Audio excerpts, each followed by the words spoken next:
In today's world, the number of diseases is rapidly increasing. From bacterial infections to emerging health threats, more people are seeking medical treatments than ever before. As a result, the consumption of antibiotics has also risen significantly. These medications are essential for treating infections, but what happens when they are used too much? Overconsumption of antibiotics leads to a dangerous problem: antibiotic resistance. When bacteria are exposed to antibiotics too frequently, they adapt and become stronger, making the medication less effective. Ciprofloxacin is one of the most commonly used antibiotics worldwide. However, ciprofloxacin has a complex chemical structure, making it difficult to break down in the environment. Traditional wastewater treatment methods struggle to fully remove it, leading to its accumulation in water sources. To effectively remove ciprofloxacin, advanced treatment methods like photocatalysis are needed. Photocatalysis is a powerful method for breaking down pollutants like ciprofloxacin. However, there's a major challenge. Most common photocatalysts are light-dependent, meaning they only function when exposed to sunlight or artificial UV light. Once the light source is gone, the reaction stops.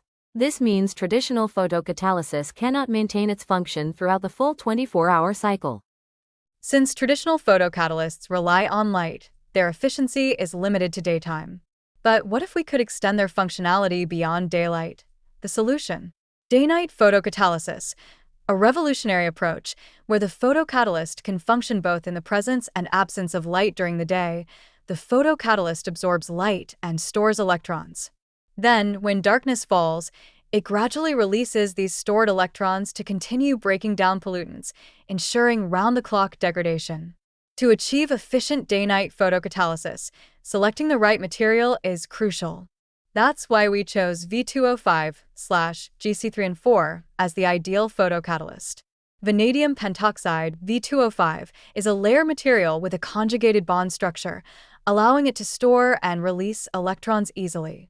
This makes it perfect for sustaining photocatalytic activity, even in the dark. Meanwhile, graphitic carbon nitride g-C3N4 contains numerous active sites, enabling it to trap light efficiently and generate more charge carriers during the photocatalytic process.